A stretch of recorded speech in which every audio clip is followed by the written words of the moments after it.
Olá, hoje nós iremos falar sobre o núcleo das células dos seres eucariontes. Então, como é que é o núcleo das células eucariontes? Lembrando a vocês aqui que os seres eucariontes, eles vão apresentar núcleo, ou seja, uma estrutura próximo no centro da célula, que é chamado de núcleo. O que diferencia dos seres procariontes? A ausência dessa organização, porque na realidade os seres eucariontes vão apresentar uma membrana que envolve o material genético. Os procariontes não apresentam essa estrutura. Pois bem, vamos fazer aqui um aumento da estrutura do núcleo dos seres eucariontes. Então, nós vamos encontrar aqui uma membrana com a constituição química semelhante, igual à membrana plasmática. Então, ela também tem a característica lipoproteica, que é chamado de envelope nuclear, envoltório nuclear. Antigamente, nós chamávamos de carioteca. Essa membrana difere da membrana plasmática por apresentar na sua estrutura poros. Ela vai apresentar na sua estrutura poros, tá? Chamado poros de Anuli, por onde mantém uma continuidade entre o citoplasma e as estruturas nucleares. No interior desse núcleo, nós vamos encontrar aqui um material gelatinoso, né, semelhante ao citossol do citoplasma, e também as estruturas no interior do núcleo, que é o nucleolo e também a cromatina, onde cada unidade dessas cromatinas é chamada de cromossomos.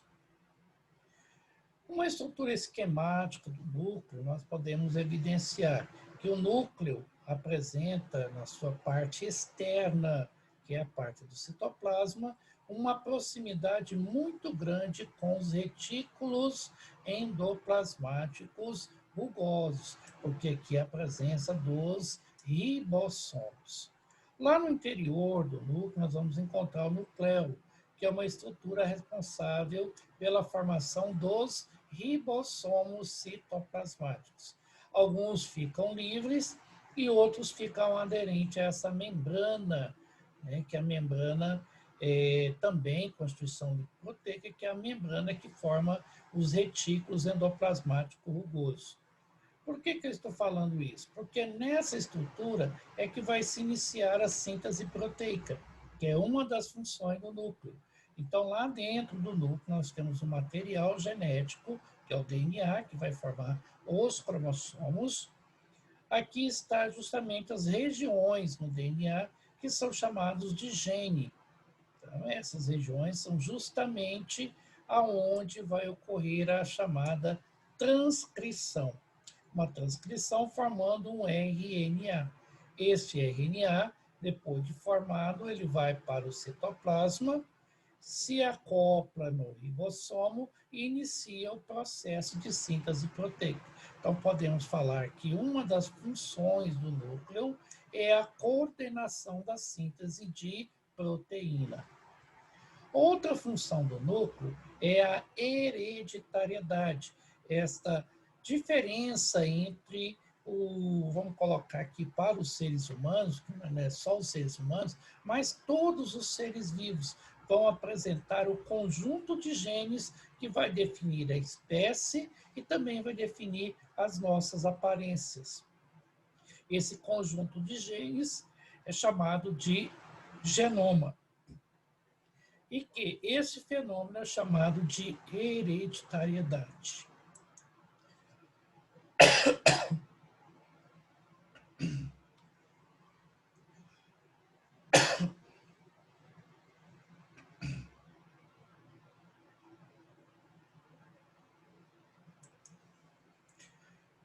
Dando continuidade como é que é essa estrutura que forma a cromatina? A cromatina é formada por esses filamentos que são chamados de cromossomos. Então, cada unidade da cromatina é chamada de cromossomos. Como é que é formado um cromossomo? Ele é formado por seu material genético, que é o DNA, e ele está enrolado em proteínas especiais, que são chamadas de nucleoproteína, nesse caso aqui são as histonas, e elas vão se enrolando, que a gente chama-se filamentando. E depois elas vão se espiralizando até formar a estrutura do cromossomo. Então, a hereditariedade é responsabilidade dessas regiões que está no DNA, que são os genes, que vão definir a nossa formação genética. Outra formação, outra importância do núcleo é nós entendermos também que nessas regiões do cromossomos, que a gente chama de genes, eles são compartilhados aos pares. Então, esses pares de cromossomos, onde estão os genes que vai definir as nossas características, são chamados de cromossomos homólogos, onde o gene é também chamado de unidade hereditária. E esse par de genes que são herdados pelos nossos progenitores, né, papai e mamãe, são chamados genes alelo. E o local onde se encontra esse gene no cromossomos são chamados locus gênico.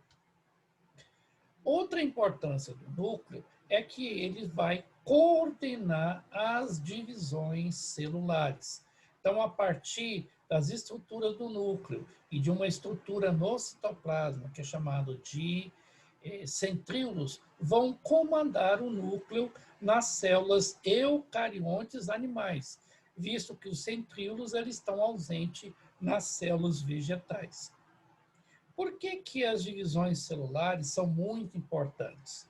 Porque nós temos dois tipos de divisão celular, a mitose e a meiose, que nós falaremos em aulas futuras.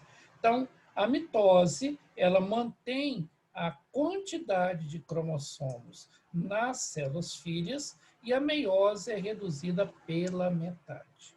Então, todas essas três importâncias do núcleo, síntese proteica, divisão celular e a hereditariedade são importantes para a manutenção da vida dos seres vivos. Então, para finalizarmos, o que são cariótipos? O cariótipo humano ele é formado por 46 cromossomos.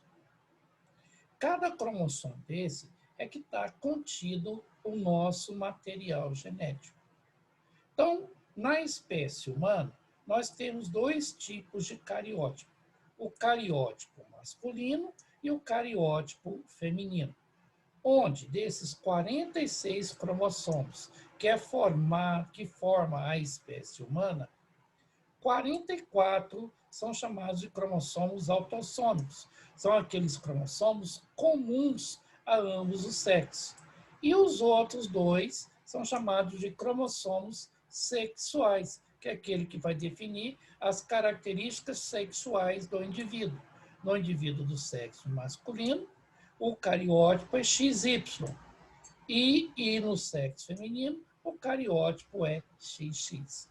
Então, o conjunto desses cromossomos que vai definir o indivíduo é chamado de cariótipo. Mas, às vezes, pode acontecer alguns problemas, principalmente as chamadas síndromes, onde há modificação na quantidade em número de cromossomos, como também na estrutura de cromossomo. No caso do síndrome de Down, aqui nós temos, por exemplo, uma trissomia. Nós não temos um par de cromossomos homólogos, nós temos um trio, daí ser chamado de trissomia, como é no cromossomo 21, trissomia do 21. Ok? Então, com essa parte, nós finalizamos o estudo estrutural do núcleo das células eucariotas. Até a próxima aula.